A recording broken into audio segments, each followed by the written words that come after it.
Do you know about Antelope Canyon? I've always wanted so badly to visit Antelope Canyon, but due to budget and scheduling constraints, it was just wasn't possible. So instead, I went to the Grand Canyon. I know, right? That's your alternative? If I couldn't have but laugh at myself. But Antelope just wasn't doable, so I figured at least I want to go somewhere nearby. Maybe there's some kind of special connection I have with the area around Antelope Canyon.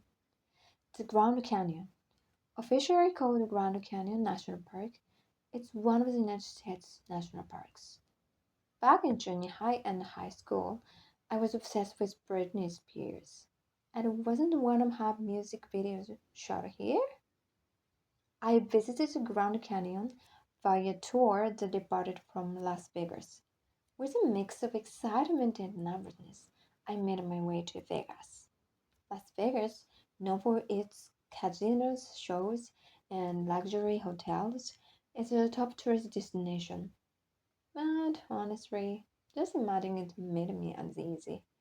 Would I run into any shadow characters? I had a feeling the atmosphere of Las Vegas wouldn't really suit my personality. Still, since I was going all the way there, I decided to give the city a chance and explore a bit. Arriving at a brand new place at night is scary, so I booked a flight that would get me there during the day. Las Vegas, the America.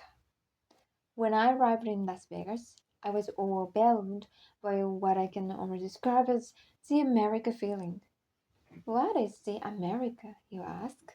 Well, it's kind of like how in Japan we have the Japan things like shrines and temples, geisha, and much tea. This was the America version of that.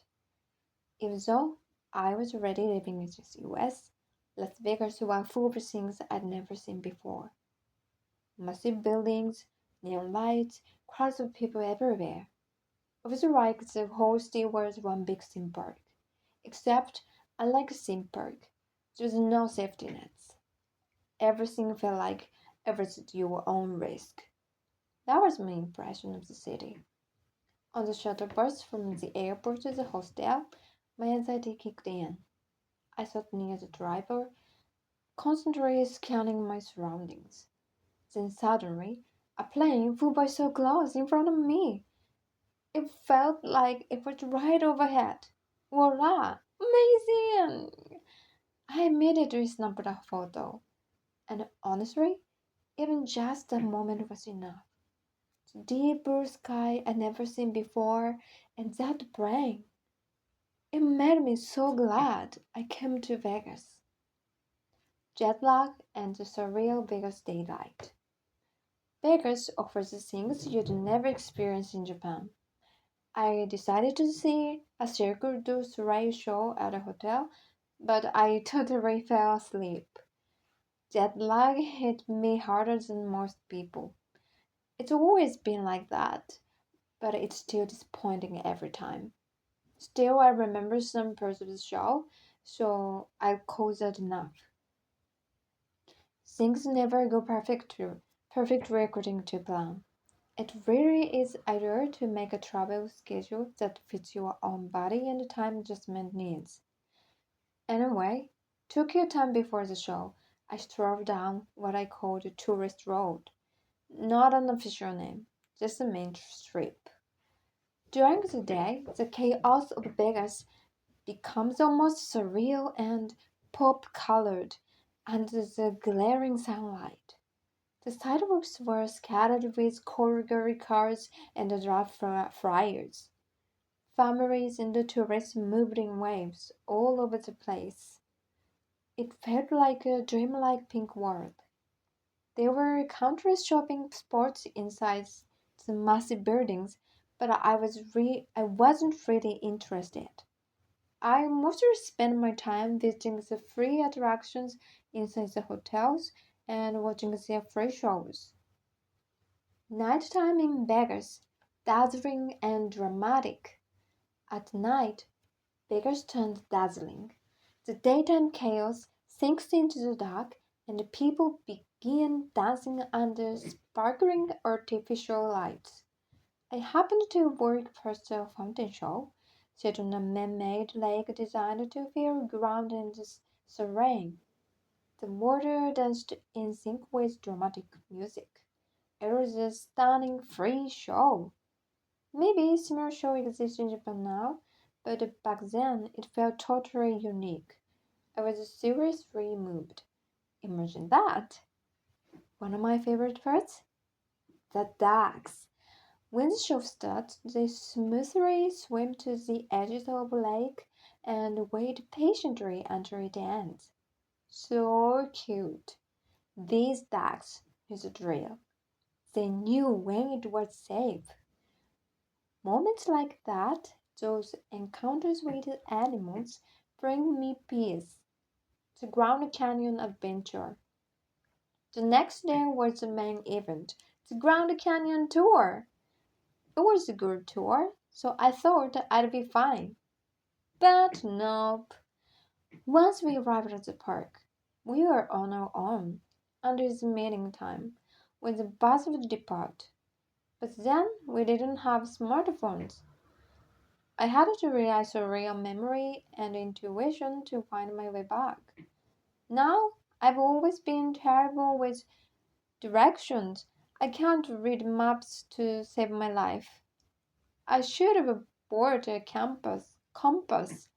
I kept thinking, what if I get lost in a place this huge? And to make things worse, the bus driver warned us. If you are late, we won't wait. You have to figure it out yourself. Charter a helicopter if you have to. I will leave without you. I'm serious. This has happened before. I was already anxious, and this didn't help.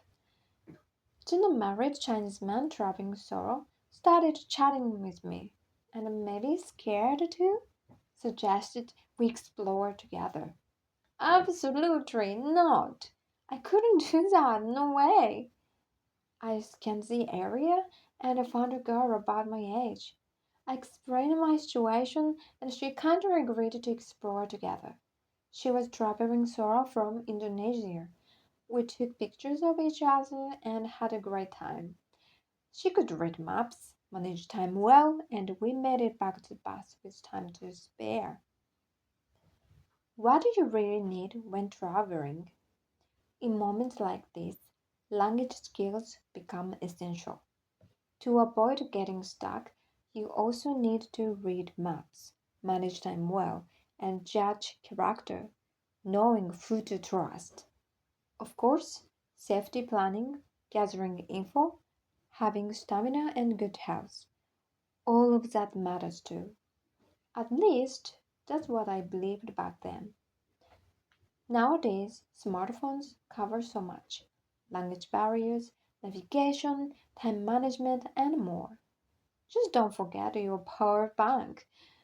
In today's world, your phone's battery and internet connection are your lifelines. Still, when emerging ahead, being able to understand and respond quickly in the local language is a huge advantage. It's never too late. I'd still love to at least understand English well, so I'm not left behind when it matters most. When you think about it, being able to truly enjoy traveling abroad takes some daily effort and preparation.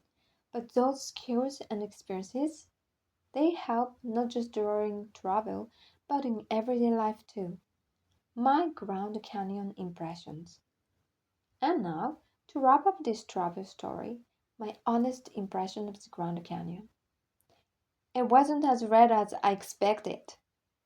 Apparently, the vivid red hues you see in magazines or on TV are often taken in the evening after it rains. Was I disappointed? Not at all. The Grand Canyon was still absolutely breathtaking. The color didn't matter. The sheer scale was behind anything I could have imagined. There were no fences by the cliffs, You could walk right up to the edge. My legs were trembling with fear.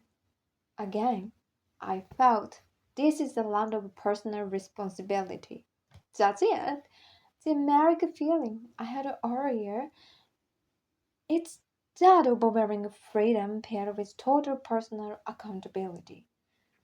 The Grand Canyon was 360 degrees of pure Azure lines. It was a dreamlike experience, a place everyone should visit at least once in their lifetime. Epilogue. This short trip to Las Vegas happened on my way back to Japan after finishing a long studying abroad program. I used an overstop option on my flight.